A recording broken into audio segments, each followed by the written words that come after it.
아침에 전화를 받았어요. 전화를 받았는데 한국에서 온 전화인데 어떤 분이 전화를 해서 선교사님은 저를 잘 모르지만 저는 선교사님을 잘 압니다. 제가 감비아를 한번 우리 부부가 방문을 해도 될까요?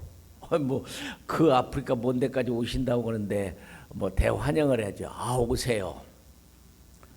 두 분이 오셨어요, 한국에서. 그런데 보니까 장로님이시더라고. 장로님 네 분이신데 선교사님은 저를 잘 모르지만 저는 선교사님을 잘 압니다. 제가 1984년부터 끊임없이 제가 선교사님을 위해서 기도를 했습니다. 너무 고마운 분이죠. 저는 모르는데 그분은 1984년부터 저를 위해서 그렇게 기도를 했다고. 그리고는 부부가 와서 저한테 신문지를 이렇게 하나 이렇게 주더라고요. 뭘 싼 걸, 신문지를. 그래서 받아서 그 신문지를 열어봤더니 미국 달러가 10,000불. 저는 내가 선교하고 선교비로 10,000불을 받아본 게 그게 처음이었어요. 그냥 10,000불을 만져보기도 처음이고, 너무 놀랍더라고. 10,000불을 막 현금으로 해갖고 신문지도 싸가지고 오셨어. 그 장로님이시고, 그래서 너무 고마워서 제가 우리 교회에 장로님이 이렇게 오셨는데 말씀 좀 전하고 간증 좀 한번 해주세요.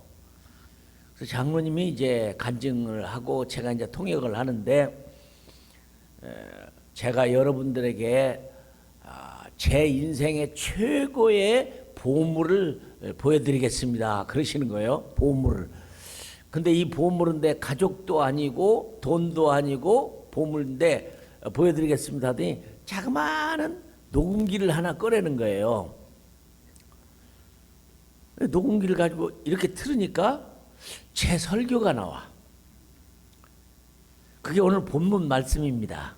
제가 오늘 말씀을 드리는 70일 전도대를 보내면서 예수님이 가서 복음을 전해라. 그런데 아주 재미있게 이방인의 고을로도 가지 말고 사마리아 땅에도 가지 말아라.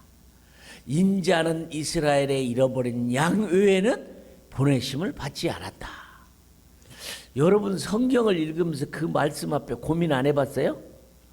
예수님이 하시는 말씀이 전도대를 보내는데 이방인의 고을로도 가지 말고 사마리아 땅에도 가지 말고 인자는 이스라엘의 잃어버린 양 외에는 보내심을 받지 않았으니까 가지 말아라.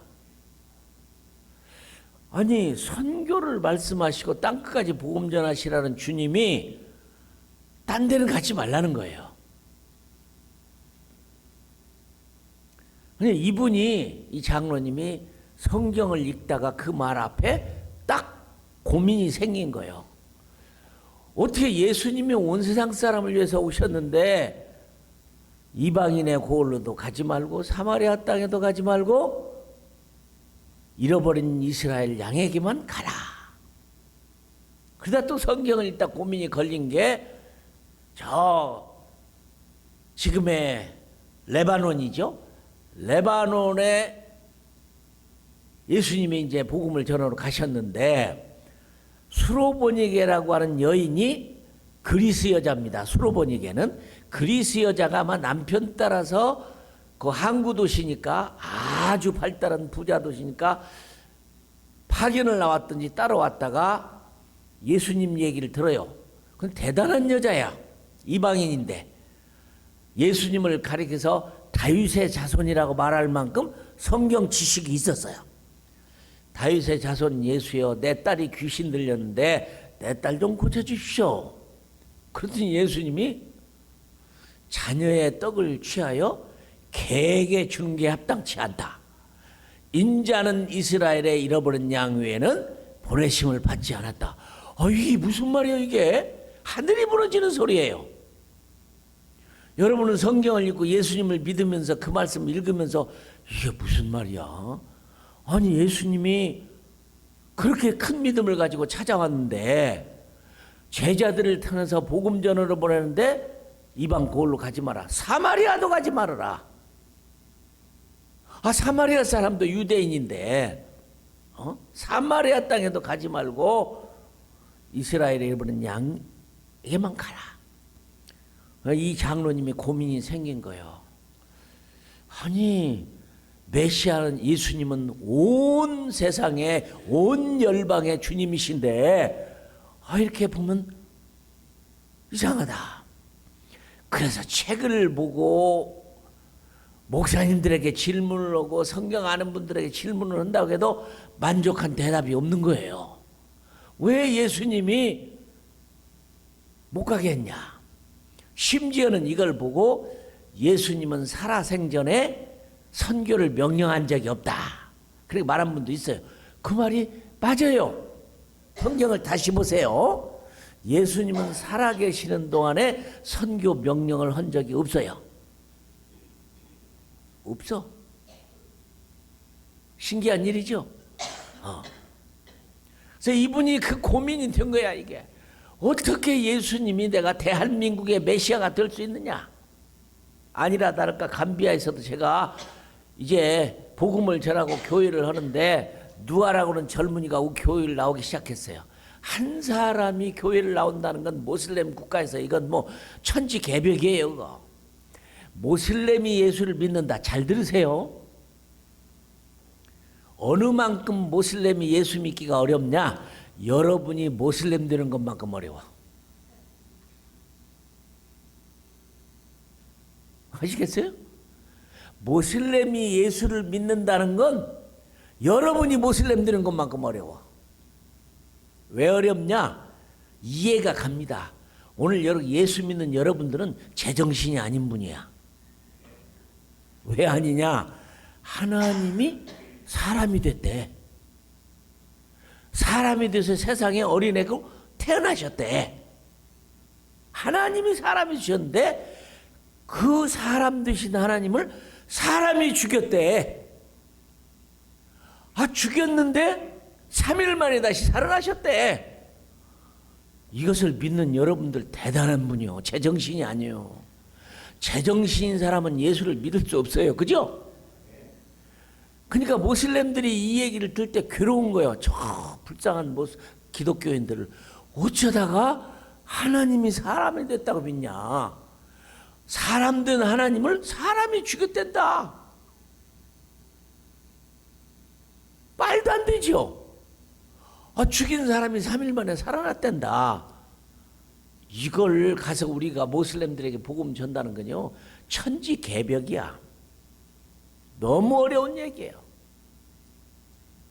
여러분 지금 100만 불 준다고 하면 모슬렘 되겠어요? 1000만 불 준다면 모슬렘 되겠죠? 절대로 못 되지. 내가 튜니지아에 가갖고 그날은 복음을 전하면 잡혀가니까 어떻게 했냐면 복음 전하는 방법으로 당신 모슬렘이지? 모슬렘이야. 나는 크리스찬이다. 깜짝 놀래요. 너 나 모슬렘들하고 좀 전도 좀 해라. 그럼 나는 너 크리스찬들하고 전도할게. 이러면 제가 경찰에 잡혀가도 이 사람들은 나 모슬렘들하고 했다. 만들라고 했다. 이게 안 걸린단 말이야. 지혜로운 일이야. 근데 그 사람 대답이 뭐라고 하냐면 네가 모슬렘 되는 건 가능한데 내가 크리스찬 되는 건 불가능하다. 이렇게 힘듭니다. 이게 선교야 이게. 불가능에 대한 도전이야. 그런데 이 누아가 우리 교회를 나왔는데 딱 교회를 나왔더니 모슬렘 선교사가 그를 딱 쫓아와갖고 본문 말씀을 딱 펴더니 그러는 거야. 야, 너희들 믿는 성경이지. 성경은 1.1억대 틀림없는 하나님의 말씀이지. 근데 예수가 봐라. 전도대를 보내면서 이방인의 고을로 가지 말아라. 사마리아 땅에도 가지 말아라. 그래도 피가 섞인 사람인데 사마리 사람들이 가지 말아라. 인자는 이스라엘의 잃어버린 양 외에는 보내심을 받지 않았다. 봐라, 수로보니게 여인이 그리스 여자가 예수를 믿으려고 딸이 귀신 들렸다고 예수님 찾아와서 다윗의 자손 예수여 내 딸이 귀신 들릴 때 고쳐입시오. 예수님이 뭐라고 했냐?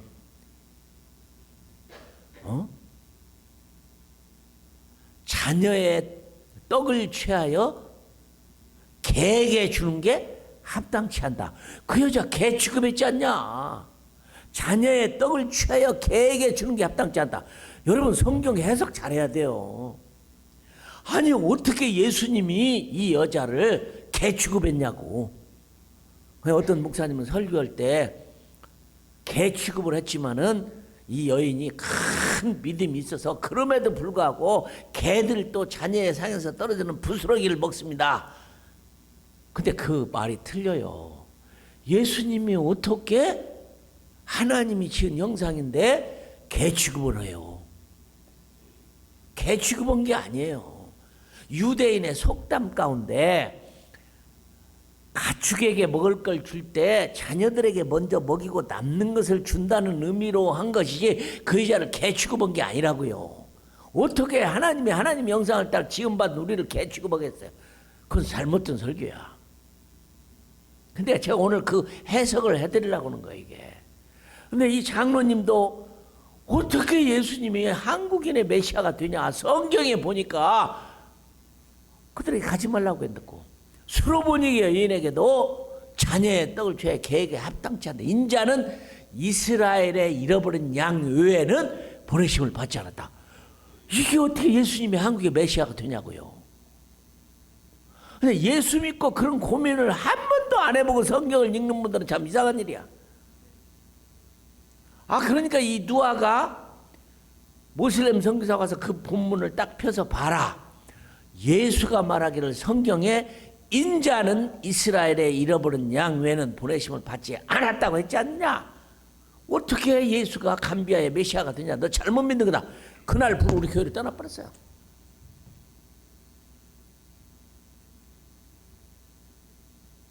이게 성경이 선교를 명령하고 있는 게 아니라 하려고 하는 선교를 못 하게 받고 있다는 말이에요. 이게 성경이야. 이게 왜 이랬을까? 그런데 이 장로님이 녹음기를 딱 트는데 제가 1984년도 서울 온누리교회에서 선교 집회를 할 때 설교했던 녹음을 한 거예요, 이게. 근데 왜 이분이 이걸 보물이라고 했냐?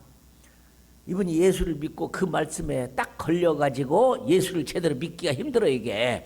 그러는 판인데 지나가다 이렇게 봤더니 광고가 하나 써붙였는데 아프리카 감비아에서 온 선교사가 온누리교회에서 3일 동안 선교 부흥 집회를 한다. 그 말에 호기심이 생겼어. 왜 그러냐면 이분은 일본에 있는 마루벤이라고 하는 일본 회사에 무역하는 분으로 근무를 하시는 분이에요. 일본 회사에.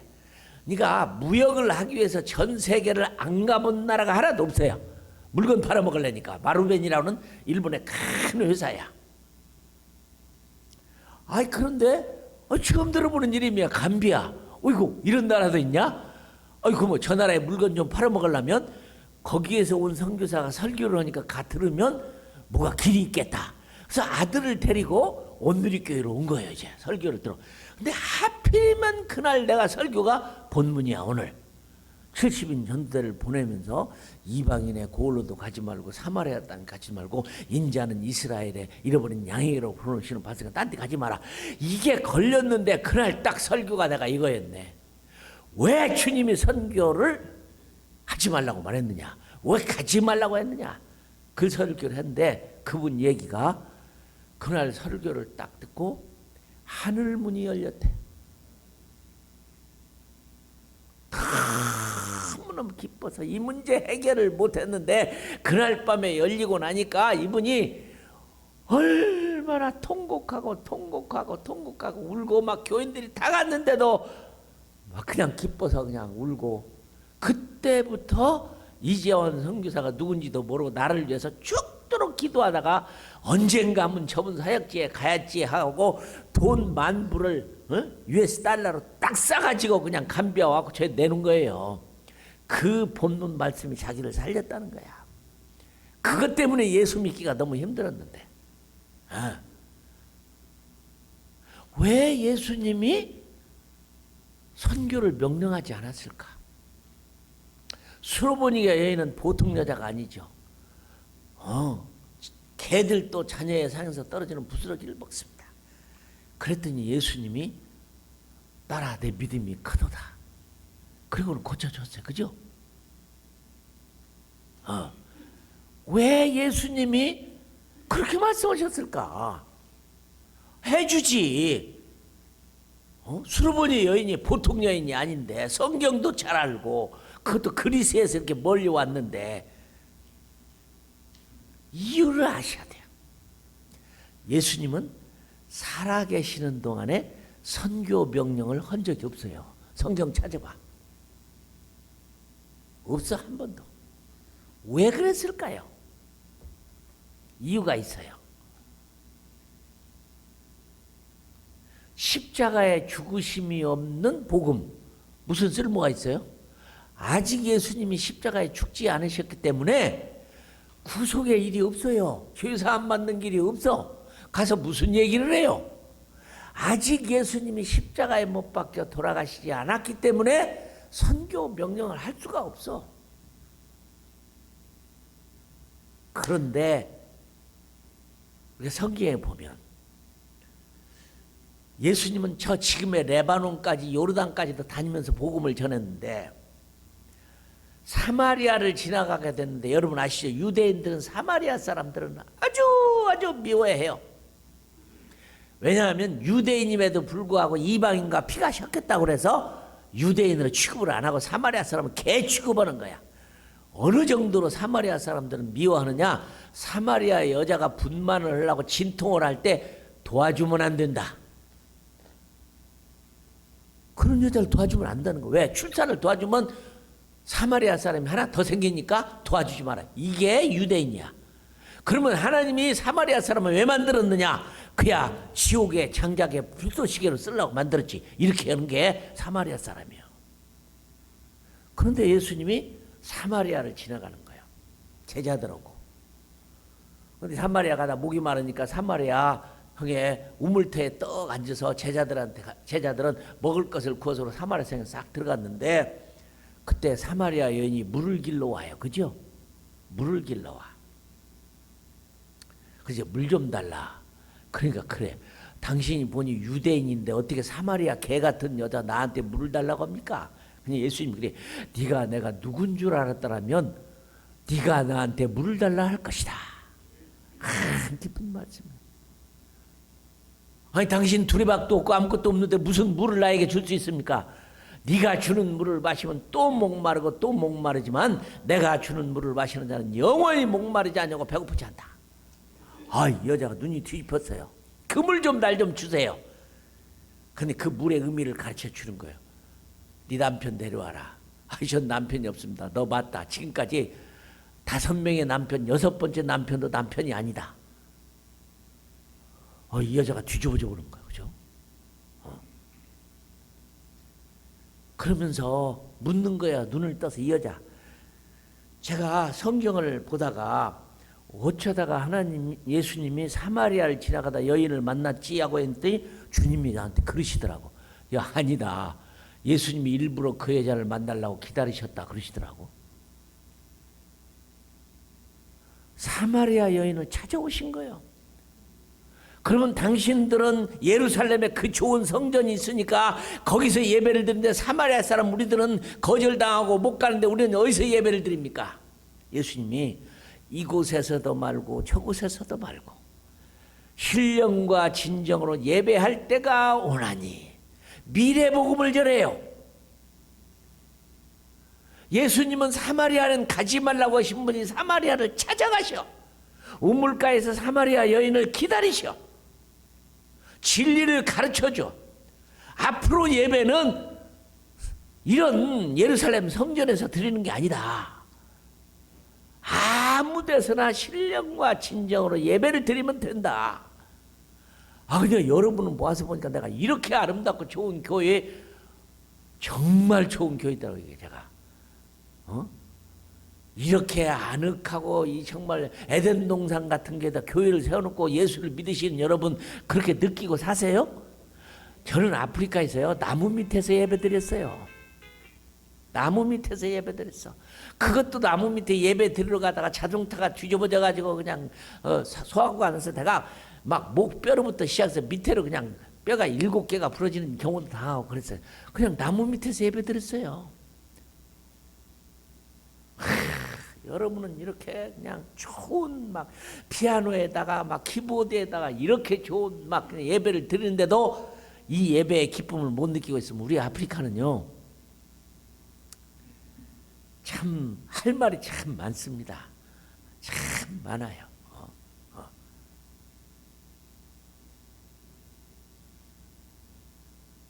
예배를 드리는데 우리 형제 자매들이 아프리카는 시간이라는 게 없어요. 누구하고 만나자고 하려면 야, 해가 여기 있을 때쯤 만나자 그래요. 그게 9시인지 10시인지 그 알 수가 없어요. 그리고 또 그 시간 되는데 안 와. 그럼 아무 문제가 없어요. 아프리카 사람들은. 왜냐? 더 큰 문제가 생겨서 안 온 거니까. 그냥 약속을, 서양 사람 선교사들만 죽어나는 거예요. 너 내일 요만큼 해가 있을 때 만나자고 했는데 왜 안 왔느냐? 더 큰 일이 있어갖고 못 왔다. 그럼 그 사람들은 그게 받아들이는 건데 서양 사람들은 안 되죠. 약속을 어겨버리면 그냥 뭐 고민이 많죠. 그러니까 예배 시간이 우리는 아침 11시다 그러면 누구는 9시에 오고 8시에 오고 누구는 12시에 오고 뭐 그냥 아무 때든지 시계가 없으니까 그냥 아무 때든지 그렇게 오는 거예요. 예배를 드리는데 너무 힘들어요. 앞으로 찬송을 부르는데 올 때 그래도 너무 가난하니까 헌금통을 뒤에다 놨어요. 너무 가난하니까. 근데 종이돈도 없어. 돈이 없어. 가난해갖고. 그냥 꼭 동전을 집어넣어요. 근데 예배를 찬송을 막 하나님께 예배를 드리고 있는데 누가 와갖고 쨍강 동전을 그냥 막 1원짜리 그냥 막 한 10개를 집어넣고 그냥 예배 드리다 말고 뒤를 쳐다보고 그냥 누가 왔나 싶어 또 그래. 설교를 막 하는데 또 와갖고 그냥 왔으면 좋겠는데 그냥 보라고 쨍강 설교도 안 돼 이게. 내가 오죽했으면 뒤에 헌금통에다가 스폰지를 잘라갖고 집어넣겠어요. 그래도 동전이라다 헌금하는 게 얼마나 고마워요. 근데 또 재밌어. 예배를 드리고 축도를 딱 끝나고 봤더니 헌금통이 없어.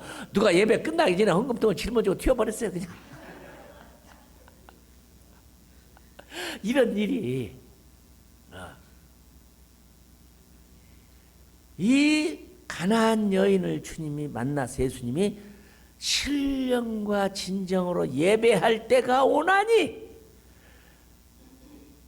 그니 그 여인이 너무 놀라서 예수님을 초청해서 사마리아 땅에 가고 복음을 전했는데 아직 십자가도 없고 죽으시고 부활하신 것도 없는데 십자가가 없고 부활이 없는 선교가 무슨 선교냔 말이에요. 그래도 가지 말라고 하신 예수님의 마음 가운데 그렇게 이방인을 향한 주님의 마음이 있어요. 아직 구속사가 안 이루어졌기 때문에 못 가게 한 거지.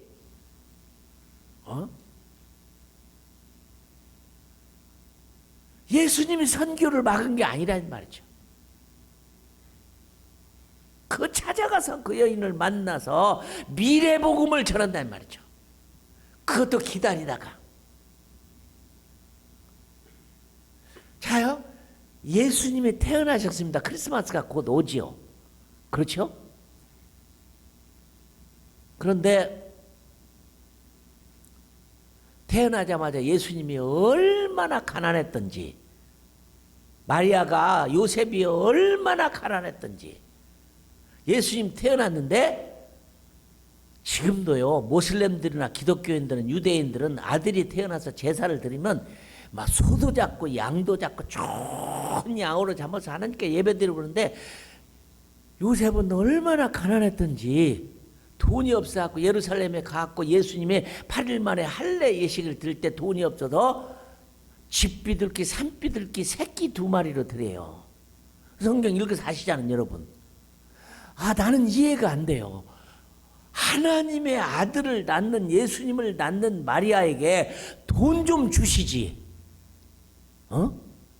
그것도 만삭이 그렇게 돼가지고, 나귀 타고 성경에 보니까 복음을 전하는 자는 때로는 헬리콥터도 없는 시절에 야고보를 요렇게 광야에 들어다가 광야에서 성경을 읽고 가는 그 내시, 이디오피아의 내시에게 하나님이 당시에 이렇게 그냥 들어다 갖다 놔갖고 마차에다 갖다 놔갖고 복음을 전하잖아. 시공을 초월해서.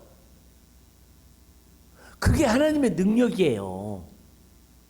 요나서를 보면 막 하늘과 땅의 모든 권세를 가졌으니까 막 일기에 보이는 없던 풍랑을 일으켜서 막 배를 뒤집혀갖고 그들을 예수 믿게 만들고 주님 믿게 만드는 그런 권한이 하나님 있는 분이, 아니 하나님의 아들을 낳는 마리아가 그렇게 힘들게 만삭이 돼서 동키를 타고 그 베들레헴을 내려갈 때 얼마나 힘들어. 좀 들어다 갖다 놓으면 안 되나요? 들어다 갖다 놓으면 안 돼? 그리고 예수님이 태어났는데 돈이 없어가지고 산비둘기 새끼 2마리, 어린 반구 2를 취해가지고 우리나라 달러로 오면 2불도 안 될 거예요. 그걸로 제사를 드리는데 시몬이라고 하는 이 선지자가 예수를 딱 안으면서 하는 말이 열방의 빛이라. 그러니까 예수님을 보고 선지자가 기도를 할 때 열방의 빛이라, 어둠의 세상의 빛이라. 그냥 마리아가 너무 놀래요. 그냥 이스라엘 왕으로 태어난 줄 알았더니 열방의 빛이라고 딱 하시는 거예요. 그냥 예수님은 처음부터 태어나시니까 다음에 시간 있으면 내가 더 기가 막힌 얘기를 할 거예요. 왜 이런 일이 있었는가? 그러니까 예수님은 처음부터 이 세상에 올 때 이방인을 위해서 오셨어요. 그럼에도 불구하고 예수님이 이방에 못 가게 한 이유가 뭐였느냐? 아직 십자가도 없고 부활도 없는데 무슨 복음이에요? 그 참 신기한 일은 성경을 다시 보세요. 선교 명령은 모두가 다 성경 끝에 있어. 마태복음의 끝, 마가복음의 끝, 누가복음의 끝, 요한복음의 끝. 왜냐? 부활이 있어야 선교 명령이 돼요. 그래서 예수님은 부활하시자마자 그 하시는 말씀이 하늘과 땅의 모든 권세를 내게 주셨으니 그러므로 너희는 가서 땅까지 복음 전하라. 그때야 선교 명령이. 그래서 선교 명령은 맨 끝에 있는 거예요. 근데 독일의 하르낙이라는 신학자는 또 뭐라고 했냐면 왜 잘 나가다가 맨 끝에다가 선교 명령을 넣어갖고 사람들을 힘들게 했냐. 선교 명령은 맹장이다. 왜? 맨 끝에 붙어 있으니까. 근데 그가 나중에 깨닫고 글을 쓴 게 맹장이 아니라 심장이다. 예수님은 죽으시고 부활하심을 그렇게 기다리다가 부활하시자마자 하늘에서 오는 성령을 기다리라. 땅끝까지 복음 전해라. 아버지가 약속하신 성령을 기다려라. 이 말씀 하시려고 40일을 더 계신 거예요. 그래서 선교 명령은 부활하신 40일 후에 주어지는 명령입니다. 이런 성경을 보실 줄 알아야 돼요. 그런데 부활절 날 교회마다 막 칸타타, 퀴즈, 막 삶은 달걀 그림 그리고 나눠주고 다 했는데 이 부활의 소식을 온 세상에 전하고 선교가 시작되는 것인데 교회가 조용해요. 그래서 왜 이렇게 조용한가 보니까 삶은 달걀을 먹고 끝나버렸어. 삶은 달걀에 무슨 뿅아리가 나오겠어요? 이게 도대체 온 세상에 달걀에다 그림 그리는 게 굉장한데 안타까워. 그런데 내가 선교 훈련을 시킨 교회마다 아주 재밌어. 부활절만 되면 선교사를 파송하는 교회가 있어. 다시 알았다. 응? 다시 알게 됐다. 부활절이 선교 명령. 죽음이라는 병 누구든지 무서워하고 두려워하고 힘든 이 죽음을 이기신 부활의 이 놀라운 기쁨이 교회가 가지는 최고의 메시지를 사람들에게 전해줘야 될 거 아니에요. 응? 서울에 가면 사당동 사거리에 방주교회라는 교회가 있어. 그 교회 목사님 저한테 전화가 왔어요. 목사님, 우리는 부활절날 부활절 안 합니다. 부활절 기념 선교사 파송 선교 대회 하니까 강사를 좀 모았어요. 너무 기쁘더라고. 부활절날 칸타타 퀴즈 달걀 삶는 거 하는 게 아니고 이 부활의 소식을 온 세상에 전하는 게 교회다. 부활절날 선교사 파송하고 선교 대회로는 내가 가서 4일 5일 동안 집회를 했어요. 굉장한 역사가 일어났어. 맞아요. 또 한 교회가 저한테 연락이 왔어. 우리 부활절날 부활절 칸타타 안 합니다. 선교사 파송합니다. 우리 교회 와서 집회 좀 해주세요. 그 교회 갔는데 얼마나 감사한지. 또 뉴저지에 있는 감리교 목사님이, 여자 목사님이, 최열림 목사님. 조그마한 교회야. 교회는 한 15명 들어가면 다 차는 교회야. 그 작은 교회를 하고 있는데 했더니 가서 선교 집회를, 이런 집회를 했더니 전화가 왔어요. 선교사님, 이번 부활주일날 우리 선교사 파송합니다. 아주 작은 교회인데 부활절날 선교사 파송해요. 예수님 다시 살아나셨다. 이건 온 세상에 전해야 할 얘기죠. 브라질에서 연락이 왔어요. 상파울루에 있는 동양성교교회 우리 부활절날 선교 집회합니다. 오세요. 2번이나 가서 2년이나 부활절날 이 부활의 소식을 온 세상에 전해야 된다. 온 세상에 전해야 된다. 이게 부활절의 의미예요. 삶은 달걀 먹고 뭐 간단하고 퀴즈고 딱 끝나는 게 아니에요. 제가 아는 선교사는 케냐 선교사인데요. 지금 평생을 케냐에 있으면서 나오지도 않아요. 그분은 서울 여의도에서 부활절 집회 딱 끝난 다음에 아내가 일본 여자인데 일본 여자하고 결혼하고 선교사로 갔는데 부활절 끝난 자리에서 그냥 신부 입장, 신랑 입장에서 그 부활절 끝난 자리에서 그냥 결혼식하고 보따리 쓰고 아프리카로 갔어요. 부활절 선교사야.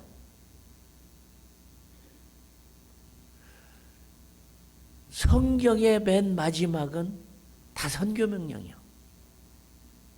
그죠? 선교 명령이야. 여러분 아시죠? 마가복음은 아주 재밌는 일이 있어. 마가복음을 읽다 보면 16절에서인가 몇 절까지는 원본에 없음 그렇게 써 있는 게 있어요. 관주가. 아니 이게 무슨 얘기냐. 누가 마가복음의 끝부분은 굉장한 절이 원래 원문에는 없는데 갖다 집어넣었다는 거야 이게. 누가 집어넣느냐 아무도 몰라. 근데 성경은 하나님의 말씀을 보태고 빼면 저주를 받는다고 했는데 누가 집어넣냐?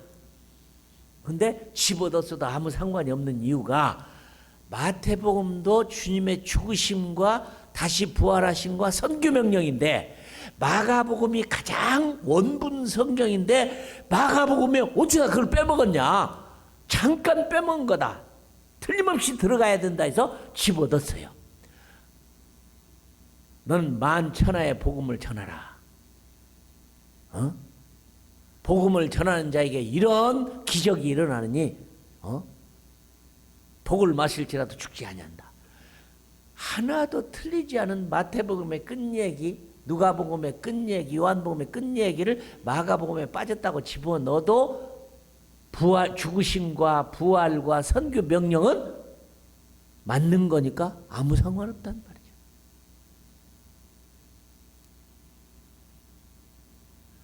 성경을 다시 봐야죠. 부활절에 선교사 파송한다. 멋있는 일입니다. 내가 지금까지 중에 한 4개, 5개 부활절날 선교사 파송하는 교회 너무너무 기뻐요. 왜 주님이 이방인의 고을로도 가지 말고 사마리아 땅에도 가지 마라. 인자는 이스라엘의 잃어버린 양에는 보내심을 받지 않았다는 분이 살아생전에는 이스라엘 땅에서 구속사를 이루기 위해서 있었어요. 그러나 죽으신 다음에 부활하시고 나서는 선교 명령을 하시는 거예요. 이건 맹장이 아니에요. 심장이지. 교회가 해야 할 너무너무 놀라운 얘기죠. 그래서 이 장로님이 그 다음에는요, 이 황선국 장로님이신데, 정말 대단하신 분이세요. 얼마나 선교에 열심히 저하고 평생 하다가 은퇴한 다음에도 기도 선교사로 무릎 선교사로 일하는데 난 여러분이 하루 저녁 무릎 선교사가 되는 것을 제가 여러분에게 강의를 하려고 하는데 여러분 선교사적으로 살아야 돼요. 선교사적으로 살아야 돼요. 수로보니게 여인 얼마나 기뻐요. 이방인으로서 큰 기적. 예수님이 태어날 때도 이방인을 위해서 오셨고 예수님 앞에 와갖고 경배드린 사람을 가버린 동방박사를 왜 불렀어요? 왜 유대인한테 경배를 받지 왜 동방박사 저 어느 나라인지도 모르는 동방박사를 별을 보고 찾아와갖고 경배를 받으시게 돼. 이방인을 위해서 오셨어. 그 다음에 예수님이 죽으신 것은 언제 죽으셨냐? 여러분 요한복음 12장 나중에 절주를 말씀드릴 때 보면 재밌어요. 유대인의 명절이 됐는데 헬라인 몇 사람이 예수님을 만나려고 왔어요.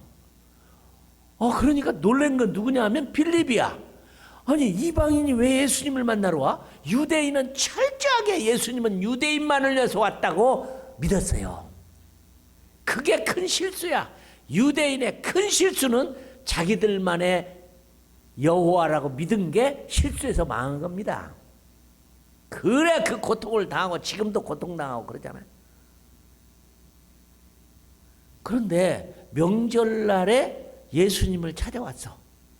헬라인 몇 사람이. 근데 빌립이 그걸 딱 보더니 깜짝 놀라가지고 왜 이방인 예수님을 찾아왔어? 그러니까 안드레한테 가서 야 안드레야 이방인 찾아왔는데 어떻게 하면 좋으냐? 쓸데없이 왜 이방인이 찾아왔냐? 그래서 예수님한테 둘이 가갖고 예수님 헬라인 몇 사람이 예수님 만나자고 왔는데요. 성경을 읽다가 보세요. 그럼 예수님 뭐라고 하는 거야? 인자가 들리면 많은 사람을 내게로 이끌겠노라. 한 알의 밀알이 땅에 떨어져 그대로 있으면 아무 열매를 맺지 못하면 죽으면 많은 열매를 맺느니라. 아니 헬라인 몇 사람이 찾아왔으면 들어와라. 차 좀 끓여와라. 커피 좀 가져와라. 왜 왔는지 물어봐라. 그런 얘기가 성경에 진행이 돼야 되는데 헬라인 몇 사람이 예수님을 찾아왔는데 성경 이 얘기는 쭉 되어지는 거 보면 그 얘기가 아무것도 없어요. 딱 예수님이 뭐라고 하냐면 인자가 들리면 많은 사람을 내게로 이끌겠노라. 한 알의 밀알이 땅에 떨어져 죽으면 많은 열매를 맺고 그냥 있으면 끝나. 아니 이게 무슨 말이에요? 성경을 읽으면서 이상하다고 생각 안 하신 거예요? 아니 사람이 면회로 왔으면 만났다든지 무슨 얘기를 했다든지 그걸로 끝이에요. 그리고 예수님의 십자가에 못 박혀 죽을 얘기를 계속 쓴 거야. 여러분 예수님은 태어날 때도 이방인 불러서 영광을 받으시고 선지자를 통해서 하신 말씀이 열방에 빛으로 오셨고 죽을 날짜도 헬라인 몇 사람이 방문하신 것을 보고 내가 드디어 죽을 때가 왔구나. 하나님 할 수 있으면 이 잔을 내게서 옮기시옵소서. 이방인의 헬라인 방문이 예수님이 십자가에 죽을 때가 온 것을 가르쳐주는 사인이 되는 거예요. 너무 신기해요. 너무 신기해.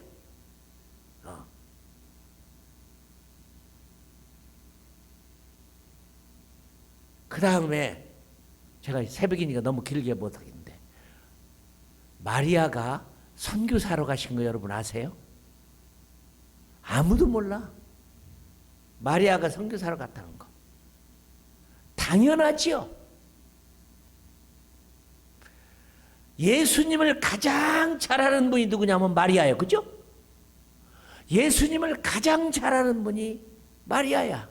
마리아보다도 예수님을 더 잘 아는 분은 없어요. 마리아는 평생 고생을 합니다. 예수님 말고도 동생들이 또 있었다는 거 여러분 아시죠? 남동생이 적어도 4명, 딸이 2 이상 있었어요. 천주교는 아예 없었다고 그래요. 예수님은 마리아는 예수님만 낳고 난 일이 없어 동정녀다. 그 천주교가 잘못이에요. 성경을 읽어보면 동생들이 있어요. 야고보도 있고 요셉도 있고 유다도 있고 두 딸도 있고.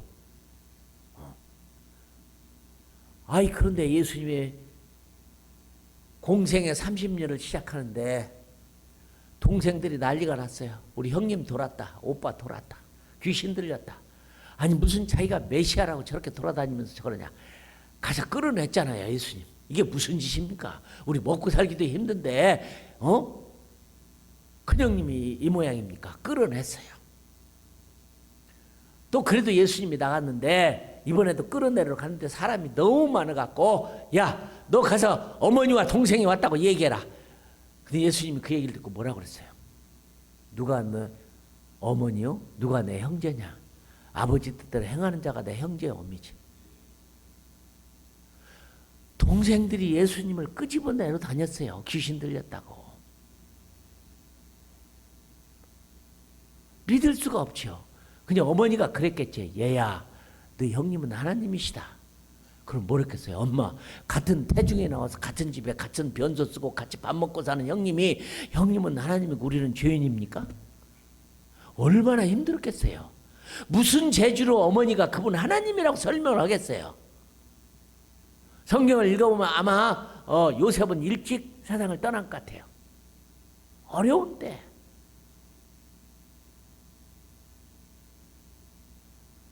그런 주님의 마음 가운데 이방인을 향한 마음. 여러분들도 우리 교회에, 내 교회에 기쁨만 가지고 교회 밖을 내다볼지 모르면 여러분도 유대인이야. 사해바다가 죽어버린 이유를 여러분 알잖아요. 물만 들어오지 나가는 데가 없으니까 소금바다가 돼버려갖고, 나는 그 갖고 소금, 요만한 소금 하나 들고 왔어요. 죽어요. 제가 보니까 여러분의 교회가 40년이면 적어도 40명의 선교사는 파송을 했어야 돼. 40명의 선교사는 파송을 했어야죠. 오늘의 교회 자랑스러워요. 나는 지금까지 하용조 목사님만큼의 그 선교에 뜨거운 열정을 가진 분이 없어. 이분은 미래를 볼 줄 알았어요. CGN이라는 위성방송을 통해서 하는데, 위성방송이 전 세계 복음을 얼마나 잘 전하는지. 근데 위성방송 하는 게 돈이요, 엄청 많이 들어요. 근데 하용주 목사님 참 믿음이 큰 사람이야. 위성방송 전문가가 하용주 목사님한테 와서 그랬어요. 하 목사님은 위성방송이라는 걸 아세요? 텔레비전 방송이라는 걸 아세요? 그냥 방송국은, 전파 방송국은 하루에 한 권의 소설을 쓰는 거고, 위성방송은 하루에 한 편의 영화를 만드는 겁니다. 알고나 하시려고 하십니까? 돈이 얼마나 드는지 아십니까? 돈이 문제가 아니라 이런 콘텐츠를 만들어서 위성방송을 쏜다는 것이 얼마나 힘든지 아십니까? 그렇게 이제 빈정됐어요, 이 사람이. 전문가니까. 하용조 목사님 너무 재밌어요. 아이, 그래요. 제가 모르니까 하는 거죠. 얼마나 멋있어요. 선교 모르니까 하는 거예요. 알면 선교는 불가능해요. 그러더니 그 방송국 세워갖고 전 세계에 지금 유성방송을 통해서 얼마나 놀라운 일을 합니까? 믿음도 좋아요. 어떤 젊은이가 와갖고, 목사님, 우리가 선교하는 일거 그치면 안 됩니다. 내가 열심히 돈 벌어서 헌금할 테니까 하십시오. 그리고 봉투 하나를 주고 가더래요. 하 목사님 간 다음에 봉투를 이렇게 꺼내봤더니 체크가 하나 들어있는데 11억 5천. 하 목사님이 저한테 그러시더라고. 내가 3억은 만져봤는데 11억 5천은 내 생 처음 만나봤대. 그래서 당회를 소집해서 장로님들 다 보라고. 장로님 한번 만져봐. 11억 5천이야. 11억 5천. 한 번씩 만져보라고. 그렇게 헌금한 분들을 통해서 위성방송이 돼요. 지금도 해요. 저도 말렸어요. 그 엄청난 돈을 어떻게 감당하려고 하십니까? 하나님은 다 하십니다.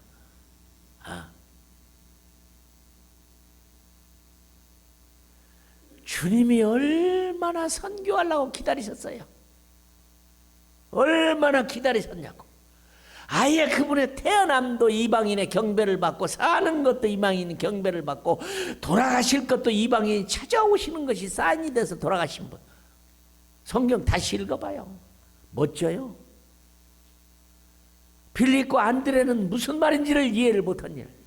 십자가에 죽으시고 부활하시자마자 하늘과 땅의 모든 권세를 내게 주셨으니 그러므로 너희는 가서 모든 족속으로 제자를 삼아 아버지와 아들과 성령의 이름으로 세례를 주고 분반 모든 것을 가르쳐 지키게 하라.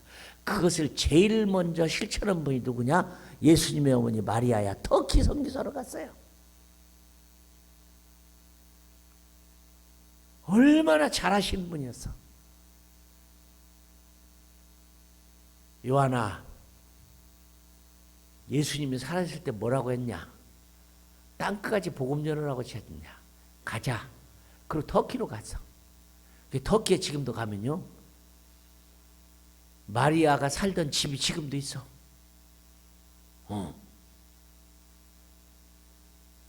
나중에 그 얘기를. 성경은 신비해요. 선교를 모르면 모르는 거예요, 성경을. 오늘 저녁에 또 제가 말씀을 더 나누리라고 생각을 합니다. 한번 기도하겠습니다. 하나님, 우리 아버지, 우리가 하나님의 말씀을 잘 읽고 깨닫고 알 수 있도록 도와주세요.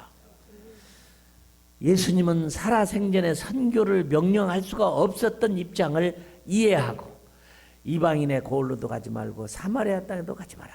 인자는 이스라엘의 잃어버린 양 외에는 보내심을 받지 않았다. 깊은 의미를 알게 하신 하나님 아버지, 우리가 주님을 섬기는 일에서 말씀대로 멋있게 진실되게 충성스럽게 살 수 있도록 40주년을 맞이하는 우리 아름다운 교회가 이번 기회에 새로 한번 시작되는 교회가 되도록 도와주시고 주님을 가장 기쁘게 하고 시원하게 만드는 교회가 되고 모든 성도들이 그런 기쁨에 동참하는 역사가 일어나도록 능력 있는 교회, 살아있는 교회, 기적의 교회로 바꿔주시기를 소원합니다. 은혜 베풀어 주세요. 예수님의 이름으로 기도합니다.